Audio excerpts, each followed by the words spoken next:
la maison où j'ai dormi cette nuit. J'ai rencontré le papa dans la rue hier soir alors que juste je marchais. Et il a voulu savoir ce que je faisais là pour m'aider. Il parlait pas du tout anglais, mais du coup il a demandé à sa fille de faire la traduction et ils m'ont invité à dormir chez eux. J'avais envie de vous raconter un truc qui m'est arrivé il y a quelques jours. J'ai été prise en stop par un monsieur qui s'appelait Martin. Et au début il était assez réservé, on parlait pas plus que ça. Et au fur et à mesure, on s'est mis à discuter de plus en plus parce qu'il faisait quand même 50 km dans ma direction, ce qui est assez rare quand on prend les petites routes. Et au final, on a mangé ensemble le midi et on continue notre route. On arrivait bientôt là où j'avais demandé à ce qu'on s'arrête. Et il me dit quand même, Clémentine, j'ai bien réfléchi, je pense qu'on devrait regarder pour toi, pour te trouver un petit hôtel pour cette nuit, pour que tu dormes au chaud, que tu aies un bon petit déj et tout. Alors je lui dis, bah non, ça va, pas de souci.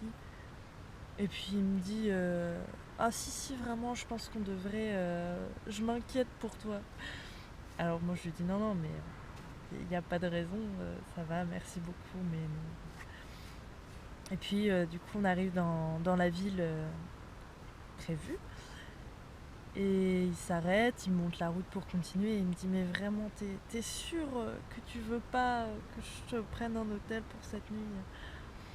Du coup j'ai fini par accepter parce que je me dis que si quelqu'un insiste comme ça, c'est que ça lui tient vraiment à cœur, que c'est pas juste qu'il se sent obligé ou je ne sais quoi.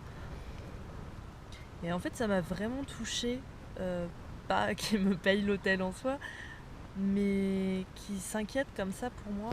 Et c'est pas la première fois que ça m'arrive que quelqu'un comme ça que je rencontre en autostop, alors que l'autostop c'est des rencontres vraiment très éphémères, de quelques minutes à quelques jours grand maximum si t'invites à passer la nuit chez eux. Mais et ces gens-là du coup très vite ils s'ouvrent et ils te donnent énormément et c'est trop chouette parce que j'ai beau voyager toute seule, je me sens constamment entourée de d'ondes positives et d'affection, voire même d'amour que me donnent ces gens qui à la base sont de totales inconnus et qui te donnent. Il y a pas d'autre chose à dire et je trouve ça vraiment super beau. Et du coup voilà, une fois de plus cette expérience me l'a montré et j'avais envie de la partager.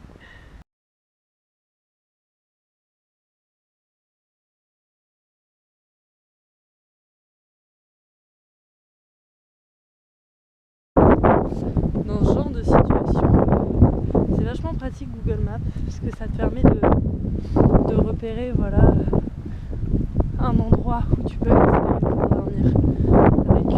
Tu mets la version satellite et du coup tu peux voir si à un moment il y a plein de champs à côté de toi, plein de forêts ou quoi. Et là du coup, les McDo c'est généralement dans les zones industrielles, donc tu es déjà à l'extrémité de la ville. Et tout autour de moi il y a pas mal de champs. Mais j'aimerais bien m'éloigner un petit peu quand même parce que ça fait pas rêver quoi de dormir à côté de la zone industrielle. Donc ouais, j'ai repéré un petit bois où je vais. Mais j'aime pas trop marcher comme ça dans la nuit. D'habitude je le fais pas. Du coup ça me rassure un peu de parler à ma caméra comme ça. Ça me donne un peu de confiance. Je sais pas si vous entendrez ou si vous verrez quoi que ce soit. Mais moi ça me donne de la contenance.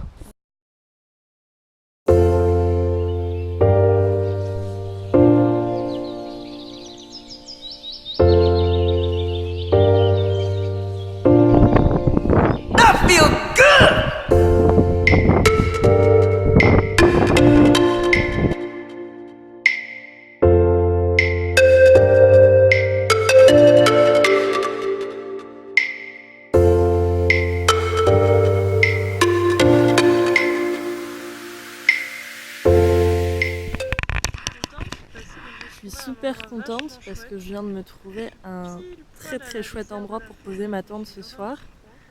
Du coup je me suis mis vraiment dans un petit coin de forêt pour pouvoir faire un feu et devant moi j'ai un grand terrain ouvert et ça c'est très chouette.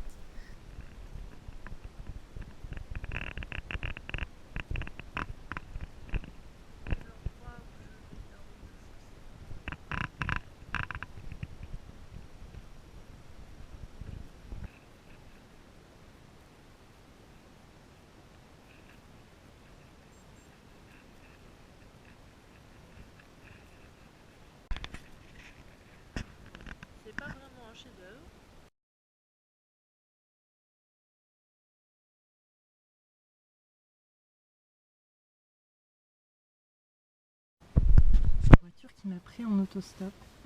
Et on est sur une plateforme pour faire passer les voitures de l'autre côté de la rivière, qui s'appelle Aubrac, je crois, si j'ai bien compris. Et du coup, voilà, on est sur une plateforme. Je crois qu'on est un qui est suffisamment de voitures pour passer. Plutôt que de faire un pont, ils ont fait ça. Voilà, c'est marrant.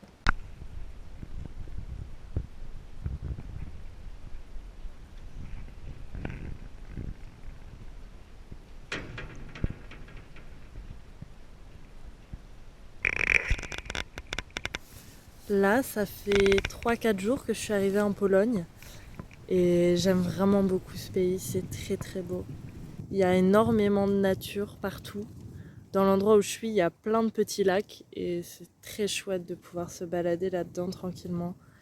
Il n'y a pas grand monde à la campagne, il n'y a pas beaucoup de voitures, donc je fais pas beaucoup d'autostop, mais c'est super apaisant. Et les gens sont hyper accueillants. Ils parlent très peu anglais, mais ils veulent quand même t'aider, même si parfois ils comprennent pas. Hier, j'étais avec un physiothérapeute qui m'a pris un stop et qui m'a emmené avec lui chez ses patients. Et la première patiente, c'était une mère et du coup sa fille qui avait de très gros problèmes, qui réapprenait la motricité, qui était en fauteuil, qui avait toute une partie du visage figé, enfin vraiment un handicap assez lourd, physique. Et la mère m'avait préparé des tartines et un grand café. Et elle m'a expliqué comme elle pouvait la maladie de sa fille, même si elle ne parlait pas anglais, donc vraiment avec que des gestes. Et elle s'est mise à pleurer et ça m'a énormément touchée en fait. Et je l'ai serrée dans mes bras.